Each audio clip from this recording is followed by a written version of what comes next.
Muy bien, tengan buenas tardes, hermanos, ya casi noche.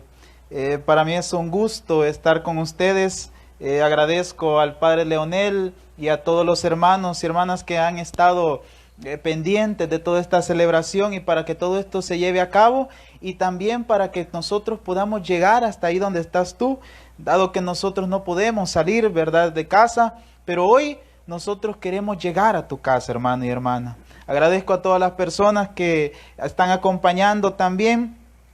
Y es que Dios es maravilloso y grande, ¿no?, por lo que hace.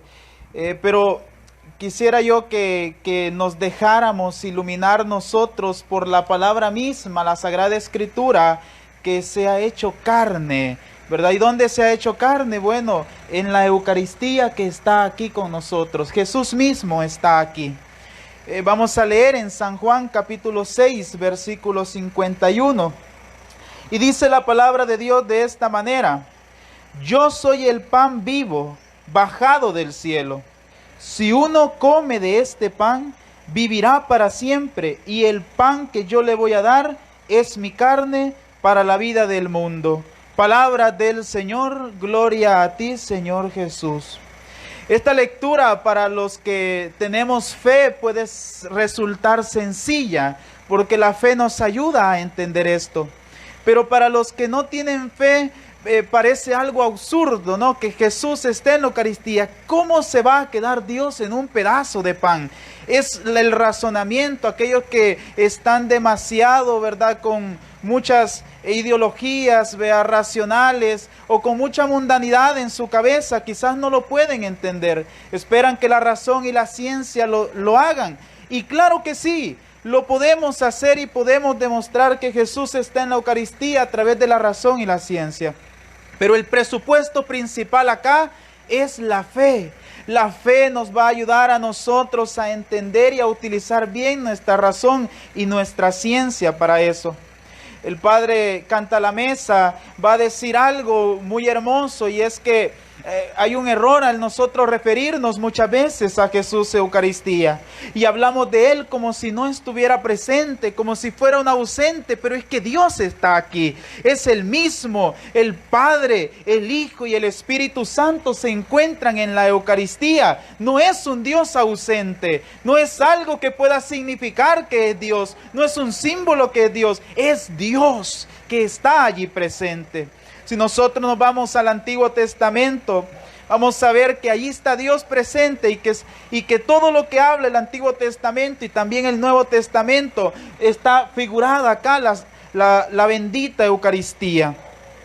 Nosotros vamos a ver, por ejemplo, que Isaías, ¿verdad? A Isaías el Señor, ¿verdad?, le da un carbón caliente que recibe en los labios, ¿verdad?, a él, y lo purifica para su misión.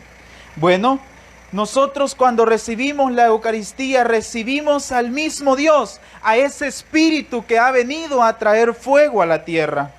Nosotros también vamos a ir a ver a Ezequiel también, que es invitado a comerse el rollo, o sea, la palabra, ¿sí?, la palabra de Dios, el mensaje. Ezequiel es invitado a comerse ese rollo. Entonces nosotros vamos a ver que en la Eucaristía nosotros estamos comiendo la palabra hecha carne. El Verbo se hizo hombre, vendrá a decir el prólogo de San Juan. Nosotros vamos a ver a Moisés también. Moisés está frente a la zarza ardiendo. Y nosotros hoy estamos frente a la zarza, a la verdadera zarza que arde de amor por nosotros. Eso es lo que hay en el Antiguo Testamento que prefigura esta Eucaristía. Bueno, nosotros nos vamos al Nuevo Testamento también. Y aparece en el Nuevo Testamento una mujer hemorroísa que quiere tocar el borde del manto de Jesús, con la cual ella cree que se va a sanar. Nosotros aquí tenemos algo más que el borde del manto de Jesús. Tenemos a Jesús mismo. Nosotros vamos a escuchar, por ejemplo, en el Evangelio, aquel pasaje donde está Zaqueo, ¿verdad? Jesús va pasando y Zaqueo se sube al árbol y le dice el Señor: Zaqueo, hoy debo quedarme en tu casa. Cada vez que nosotros comemos la Eucaristía o vamos a comulgar, tenemos que escuchar esas palabras. Es Jesús que nos dice hoy: Zaqueo, hoy debo quedarme en tu casa. O como te llames, María, hoy debo quedarme en tu casa. Juan, hoy debo quedarme en tu casa. Griselda, hoy debo quedarme en tu casa. Mateo, hoy debo quedarme en tu casa. Luis, hoy debo quedarme en tu casa. Entonces nosotros vemos que en el Antiguo y en el Nuevo Testamento Jesús nos invita a leerlo a la luz de la Eucaristía, que nos dice a nosotros eso. Aquí ahora en San Mateo 12, ¿verdad? Hay algo que dice ahí muy particular, y es que dice, aquí hay alguien más grande que Salomón. Aquí y ahora está Jesús con nosotros. Pero para entender este misterio, quisiera yo darme el tiempo de explicar un poco, ¿verdad?, cómo es que ha surgido todo este misterio tan grande. Y es misterio no porque no lo podamos decir, sino por la grandeza que no nos cabe a nosotros en la cabeza. Pero bueno, allá en Éxodo capítulo 12, lo vamos a leer, y si tú tienes Biblia ahí en tu casa o donde quiera que te encuentres, te invito a que me acompañes en Éxodo capítulo 12, versículo 11. Y dice la Sagrada Escritura así: lo comeréis con la cintura ceñida, los pies descalzos y el bastón en la mano, y lo comeréis deprisa, es la Pascua de Yahvé. Palabra de Dios, te alabamos, Señor. Y más adelante en el capítulo 12 siempre, versículo 14, va a decir: este día será memorable para vosotros. En él celebraréis fiesta a Yahvé, y lo festejaréis de generación en generación como ley perpetua. Palabra de Dios. Si ustedes se fijan, hay dos cosas que quiero resaltar de estos versículos que hemos leído. Y es que en el primer versículo, en el 11, va a decir, ¿verdad? El Señor les va a decir que lo comeréis, y lo comeréis, ¿verdad?, deprisa. Y en el siguiente versículo dice que lo va a hacer de generación en generación, por siempre. Los judíos, ¿sí?, cuando comen esto, lo hacen deprisa. Pero ¿por qué lo van a hacer deprisa aquí en el Éxodo? Bueno, porque estaban a punto de salir de Egipto. Ellos se iban a escapar en la noche. Por lo tanto, tenían que hacerlo deprisa, ¿no? Deprisa. Entonces ellos estaban ceñidos como vestidos, ¿no? Podemos decirle nosotros. Y entonces con su bastón en la mano, sus sandalias. Y ellos comieron deprisa para salir, ¿verdad?, lo antes posible. Porque, claro, el faraón iba a perseguirlos. Pero yo me pregunto, bueno, 5.000 años después o miles de años después, ¿por qué el judío sigue comiendo deprisa? Si ya no hay la esclavitud que había antes, si ya no está el faraón de Egipto persiguiendo a los judíos, ¿por qué seguir comiendo deprisa? Y es que para los judíos, cuando celebran la Pascua, no lo hacen solamente por un recuerdo, lo hacen por memoria. Hacen un memorial de esto. Y esto es increíble lo que hacen. Porque ellos, ¿sí?, cuando están haciendo su Pascua, ellos están allí, se ciñen, ¿sí?, con el bastón en la mano, con el pan sin levadura, porque tenían que ir rápido y no podían esperar que fermentara. Están allí para comer rápido. ¿Por qué? Porque hacen un memorial. Digámoslo así, ellos están saliendo también de Egipto, con esos miles de años de historia, ¿verdad?, desde la salida de Egipto. Es eso lo que hacen. Digámoslo así, es una sola Pascua y única Pascua. Por ejemplo, el padre Daniel, ¿verdad?, un misionero lo explica de esta manera. El memorial es así.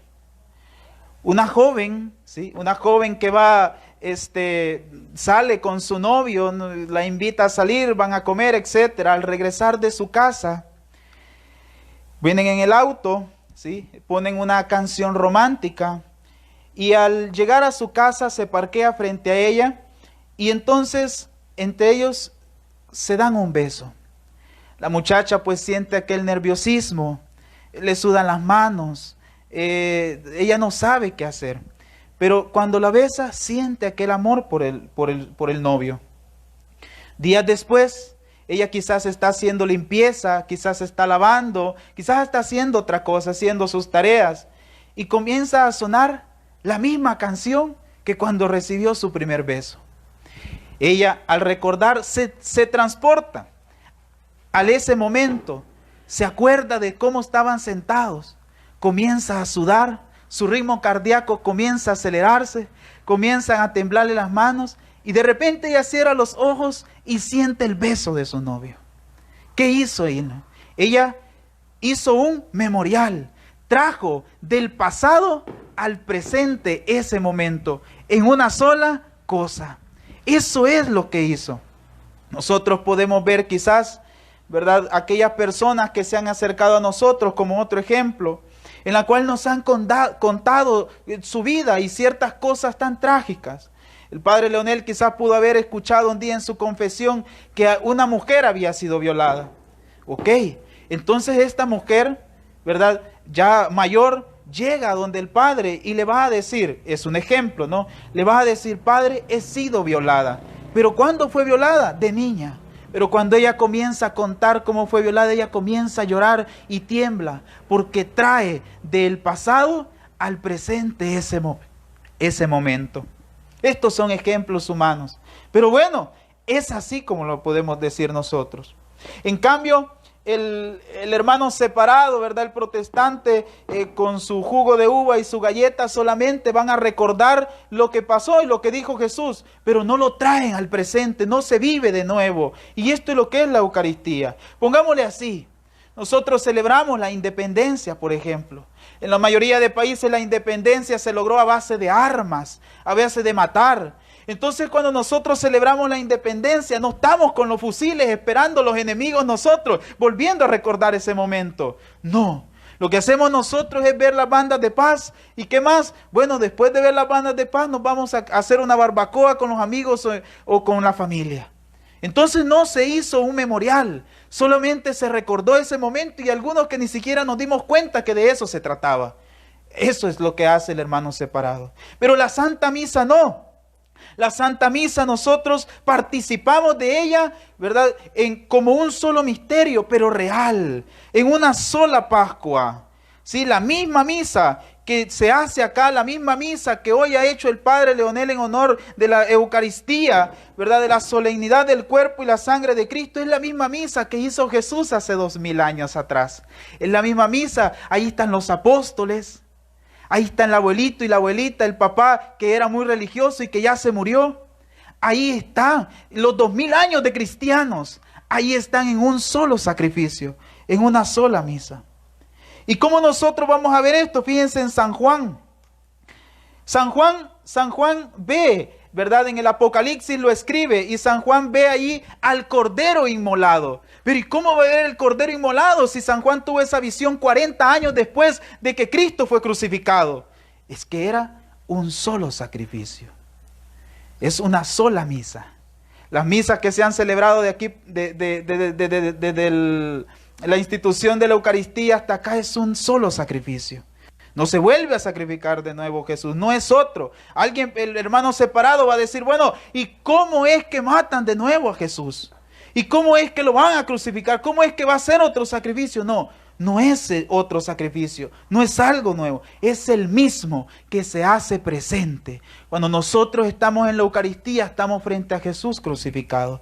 Porque además de ser banquete, la misa también es, ¿verdad?, el Calvario. Resulta también que en la Pascua, ¿verdad?, los judíos la celebraban de una manera muy especial, ¿no? Tenían su forma de hacerlo. En la Pascua se utilizaban 4 copas, ¿verdad? 4 copas. Había hierbas amargas para recordar aquel momento, ¿verdad?, tan doloroso de los judíos. Estaba también el ladrillo que recordaba, ¿verdad?, la esclavitud y los trabajos forzados. Estaba también el pan sin levadura, ¿verdad? Era sin levadura porque no había tiempo de esperar que la masa fermentara. Y luego está el cordero. Pero en la Pascua de Jesús no había cordero, porque Jesús cambia, ¿verdad? El cordero no hay porque Él es el cordero. Él es el cordero. Entre la primera copa, porque eran 4 copas de vino, entre la primera y la segunda copa se contaba el éxodo. El niño, si había alguien en la familia, ¿verdad? Que era el más pequeño, podríamos decirle así, o el menor, preguntaba, ¿sí? Preguntaba, papá, ¿y por qué hacemos esto? Después de la primera copa, y entonces decía el papá, comenzaba a narrar cómo el pueblo de Israel, ¿verdad?, salió del pueblo de Egipto. Entonces, eso fue entre la primera y la segunda copa. A la segunda copa, después de la segunda copa, se comían, ¿verdad?, el pan sin levadura. Y aquí es donde ya cambia todo Jesús. Aquí es donde lo hace nuevo todo. ¿Por qué? Porque en lugar de solo dar el pan, Él lo parte el pan y dice, este es mi cuerpo. Y se lo da a otros. Los exégetas dicen que Jesús, ¿verdad?, en el texto original dice, este soy yo. Entonces, ¿verdad?, lo reparte, y seguramente ahí estaban los discípulos quienes habían escuchado, ¿verdad?, el discurso que nosotros leemos en San Juan 6, el discurso del pan de vida. Seguramente los apóstoles comenzaron a decir, bueno, me acuerdo que Jesús había dicho que Él era el pan, ¿verdad? Era el pan de vida, era la carne, y quien comía su carne, entonces iba a tener vida eterna. Seguramente los discípulos se acordaron de eso. Luego, ¿verdad?, Jesús toma la siguiente copa. Pero antes de tomar la siguiente copa, ¿verdad?, Él dice, les aseguro que jamás volveré a tomar del fruto de la vid o del jugo de la vid hasta que entre, ¿verdad?, al reino de mi Padre. Entonces, cuando Jesús levanta la copa y la bendice, que exactamente para los judíos se llama la copa de la bendición, entonces la bendice y toman todos. Ya Jesús no toma el vino, toma su sangre. Ya cambia eso, toma su sangre. Cuando toma su sangre, ¿verdad?, después de esa tercera copa, los judíos hacían algo, cantaban himnos, si no me equivoco, era el Salmo 117 y 118 que se cantaba. Entonces, cuando se cantaba eso, ellos permanecían en el lugar de la Pascua. Jesús no, Jesús se va directo al Getsemaní, o sea, Él va cantando con los discípulos hacia el Getsemaní. Y cuando está allí, ¿verdad?, Él comienza a decirle algo. Acuérdense que vamos por la tercera copa. La Pascua no había terminado aún. Todavía no había terminado. ¿Por qué? Porque ahí había quedado la cuarta copa. La cuarta copa había quedado en la mesa donde habían celebrado la Pascua a Jesús. Pero se había ido con sus discípulos cantando el himno, ¿verdad?, hacia el Getsemaní. Estando allí, Él, ¿verdad?, como nosotros sabemos muy bien los que hemos leído el Evangelio y por la fe popular que se nos ha inculcado, sabemos que Jesús, ¿verdad?, se arrodilla en ese momento y comienza Él a orar y le pide algo al Padre. No probar de esa copa. Señor, si es posible, ¿verdad?, que yo no tome de ese cáliz. ¿Cuál cáliz? La cuarta copa. ¿Y qué significaba eso? Bueno, el dolor, el sufrimiento, la pasión.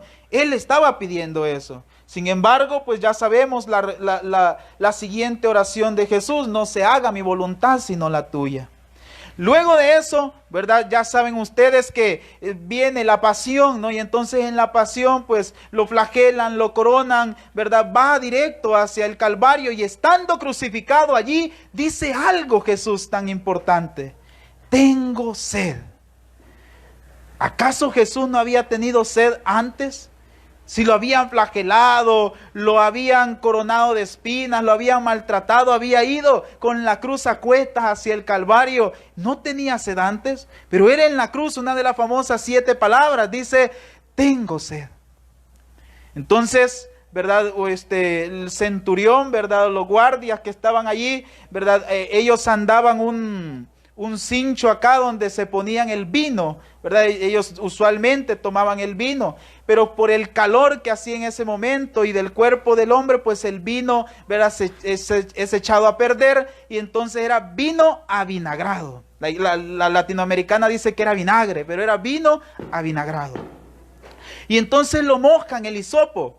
Y ese hisopo era el mismo que utilizaban en la Pascua para manchar las puertas de la sangre del cordero cuando iba a pasar el ángel. Ese hisopo lo levanta, ¿verdad?, para tomarle, y toca los labios de Jesús. Entonces Jesús dice algo: ya todo está cumplido. ¿Qué estaba cumplido? Estaba cumplida la Pascua, había tomado la cuarta copa. Y entonces nosotros vamos a ver allí que esto es importante. Todo esto que yo les he dicho y les he narrado hoy es porque nosotros vamos a comprender que la iglesia, ustedes se acuerdan que celebra en la Semana Mayor jueves, viernes y sábado un mismo rito. ¿Sí? No es por separado. Aquel que no vive alguno de estos, pues no lo vivió todo, pero es junto, ¿no? Entonces, ¿por qué? Porque desde la última cena, la pasión y la muerte de Jesús es la Santa Misa. Ustedes lo van a poder leer, ¿verdad? Allá en San Marcos capítulo 14 y 15, ¿verdad? Que lo dice él ahí. Ahí habla todo el proceso que Jesús pasó desde la última cena hasta la crucifixión. Y nosotros vamos a ver que eso mismo que ha pasado Jesús, ¿verdad? En la Santa Misa, lo mismo que ha hecho, ¿verdad? En la Pascua, lo mismo que ha hecho, ¿verdad? Ya instituyendo la Eucaristía, lo mismo se hace hoy. La misa que hoy celebramos en todo el mundo, ¿verdad? Este 14 de junio de 2020 es la misma misa que se celebra o que se celebró en la última cena. La misma. ¿Y por qué digo esto? Bueno, ustedes van a ver, vayan a leer la vida de Santa Lucía y también de Catalina, donde Jesús le muestra todo este misterio tan precioso que se hace presente en la Santa Misa. Entonces nosotros ya vimos el Antiguo Testamento, el Nuevo Testamento y toda esta trayectoria de cómo Jesús fue instituyendo la misa. Pero para aumentar nuestra fe, porque es el presupuesto para entender esto, nosotros vamos a ver que hay unos milagros. A mí me parecía muy interesante compartirles estos milagros porque en la Sagrada Escritura pues nos muestra que Jesús es el pan de vida, pero alguien puede decir, no, pero solo lo escribieron. Pero déjenme decirles que la historia misma Jesús se ha revelado y que está en la Santísima Eucaristía. En el año 750, allá en Italia, hubo un milagro eucarístico. Había un monje que no creía en la Eucaristía, tenía sus dudas. Estando él en la Santa Misa, al pronunciar, ¿verdad?, las palabras de la consagración, ve con sus propios ojos allí a Cristo que se está volviendo, la Eucaristía se está volviendo carne y el vino se transforma en sangre. Siglos después, ¿verdad?, allá en el 1970 le hacen un estudio y se dan cuenta que la sangre era sangre humana, ¿sí?, con tejido humano del tipo AB. Entonces sí era real. Y es un tejido vivo. Y esto es maravilloso, ¿no? Porque es un tejido vivo. Y ahí en Italia, sí, ahí se puede ver y se puede seguir observando, ¿verdad?, esa sangre coagulada y el tejido que hay allí de Jesús. Algo más cercano, en Polonia, en el 2003, ¿verdad?, hubo otro milagro. Durante la Santa Misa, ¿verdad?, en la comunión, ¿verdad?, estaban dando la comunión. Cuando el que estaba dando la comunión, el sacerdote, se le cae la Eucaristía. Como lo dicta, ¿verdad?, el derecho canónico, el Código de Derecho Canónico, hay que recogerla y ponerla, ¿verdad?, en un recipiente con agua para que se deshaga. Entonces lo que hicieron fue ponerla, ¿verdad?, en el sagrario mientras se deshacía. Y entonces, ¿esto qué pasó? 2 semanas después, llegan a ver, ¿verdad?, si ya se había deshecho. Y se dan cuenta que no se había deshecho. Que en cambio estaba una mancha que cubría la 5ª parte de la Eucaristía, una mancha de sangre. La comienzan en los estudios científicos, ¿no?, la comienzan a investigar. Y se dan cuenta que era músculo cardíaco humano con alteraciones que a menudo aparecen en la agonía. Esto es maravilloso, porque es músculo cardíaco, o sea, del corazón, ¿no?, que a menudo aparecen, ¿verdad?, en la agonía, aquel músculo, ¿verdad?, dañado. Acuérdense que estábamos hablando que era el sacrificio al principio, y hoy, ¿verdad?, en la historia esto nos muestra a nosotros que es Cristo quien está ahí. Pero esto no es todo, hay otros milagros. En 1992, en 1994 y en 1996, en Buenos Aires, Argentina, ¿verdad? Estando Jorge Mario Bergoglio en aquel tiempo, ¿verdad? Como cardenal, hoy el Papa Francisco, estando ahí él, sucede milagros eucarísticos, se repite durante estos años. Lo mismo que lo otro, estaban dando la Eucaristía cuando se le cae, entonces la recogen de igual manera, la ponen en un recipiente para que se disolviera. No se disolvió, 10 días después la van a ver y entonces estaba lleno de sangre, todo estaba lleno de sangre. En el 2000 y en el 2003 y en el 2005 le hicieron varios estudios y dice ahí que en el 2000, declararon que había piel humana y glóbulos blancos. En el 2003 declararon que era tejido de corazón inflamado. Y en el 2005, ¿verdad? Dicen que hay un tejido de corazón particularmente del ventrículo izquierdo, tejido vivo que proviene de una persona que sufre.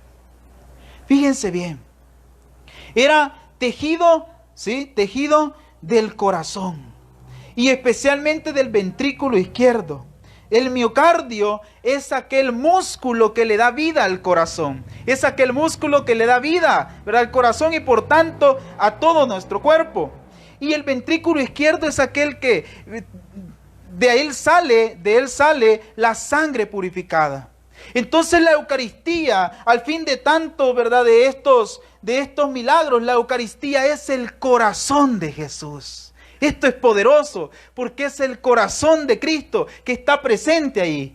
Le podemos llamar, como le llaman los sacerdotes, el corazón eucarístico de Cristo, que ya estamos próximos a celebrar, ¿verdad?, la fiesta.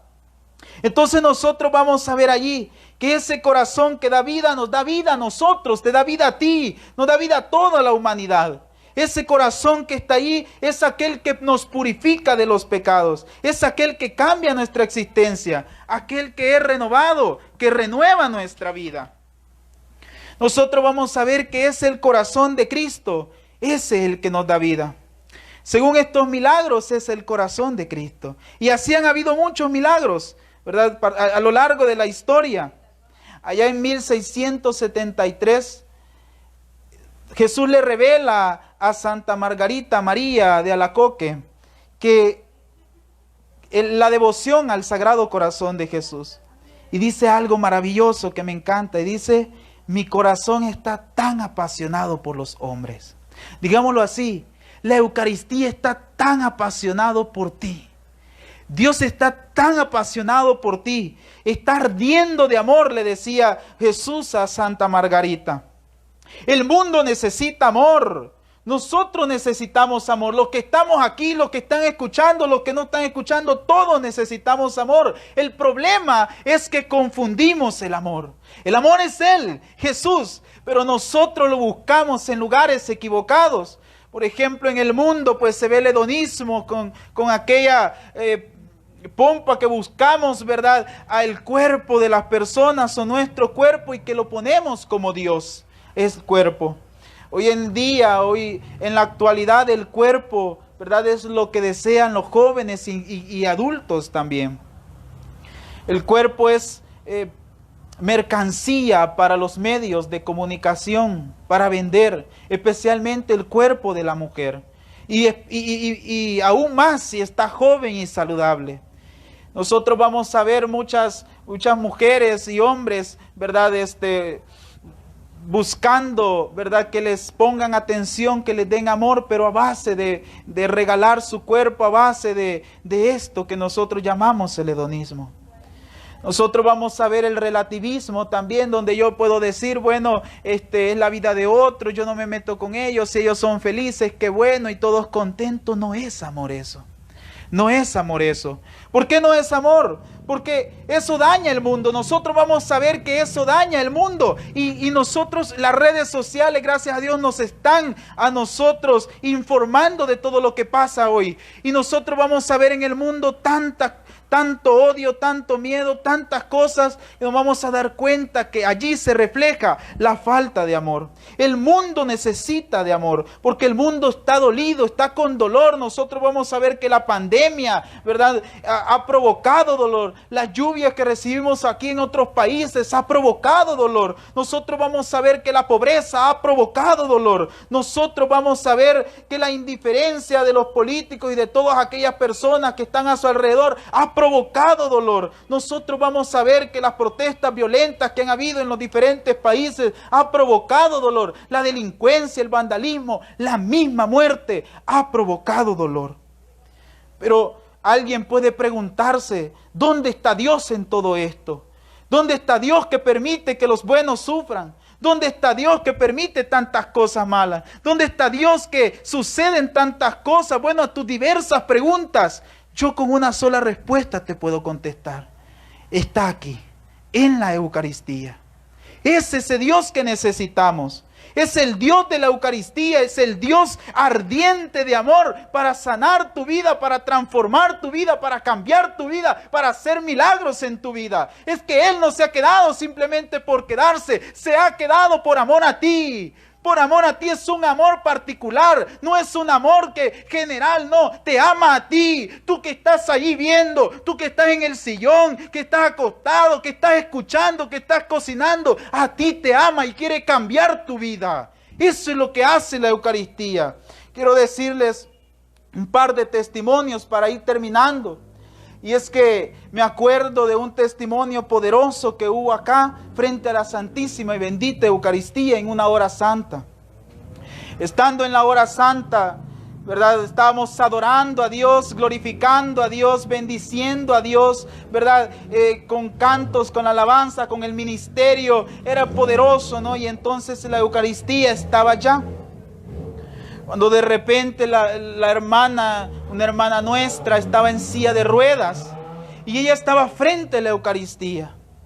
El Señor honra la fe de ella. Ella comienza a levantarse con toda la fuerza de la silla de ruedas. Comenzó a levantarse.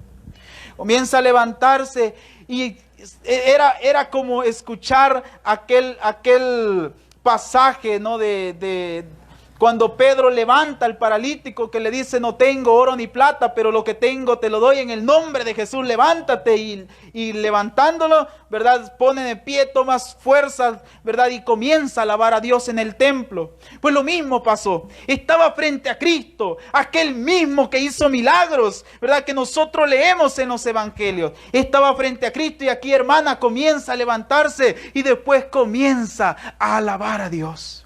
Dios puede sanarte. La Eucaristía puede cambiar tu vida. En la comunidad de los misioneros de Jesús a la cual pertenezco, en los retiros hacemos, como en la mayoría de retiros, hacemos adoraciones eucarísticas. En estos retiros que cada fin de semana, ¿verdad?, una evangelización masiva en todo el país, estando allí, en la adoración eucarística, yo escuchaba después de la adoración eucarística los testimonios. Mucha gente diciendo que se había sanado de enfermedades físicas y otras se habían sanado de enfermedades interiores, enfermedades espirituales. Estando allí en los retiros, uno preguntaba, o los hermanos preguntaban, ¿verdad, hermano? ¿Alguna vez te has querido quitar la vida? Y de 100 personas, quizás hasta 20 levantaban la mano y era triste.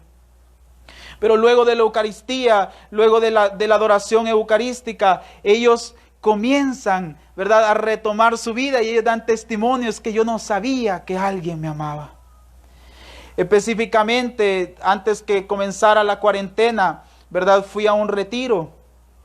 Y entonces cuando estaba allí, había una muchacha, ¿no?, una joven que ella era drogadicta, ella tomaba mucho alcohol, ella fumaba, ella se iba de parranda y todo esto sí tenía la atención de su mamá, de sus hermanos, tenía dinero, pero la mujer, lo que pasaba era de que la habían violado de pequeña y el papá había muerto de pequeño. Entonces ella quería muchas veces atentar contra su vida y ella había quedado enojada con Dios. Cuando ella llegó al retiro, ella era indiferente, su cara, su rostro, su vida era otra. Pero nomás nosotros comenzamos a adorar a Jesús, ella luego de la adoración, ¿verdad?, comienza a decir un testimonio. Y es que ella dice ser sanada de todo lo que ella sentía y había comprendido porque Dios la había hecho pasar por todo lo que pasó.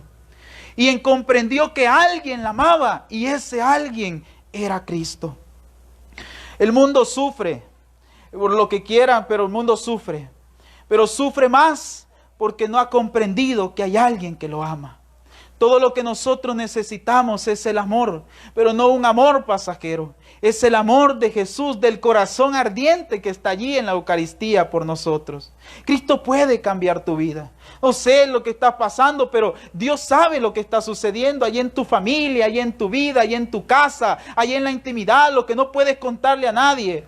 Pero nosotros podemos cambiar esa situación confiando en aquel que nos ama. Mucha gente no es que no cree que Dios existe, es que sí sabe que Dios existe, pero no cree que le ama tanto. Pero no, Dios sí nos ama y nos ama tanto que cambia nuestra realidad, como les he contado de estos hermanos.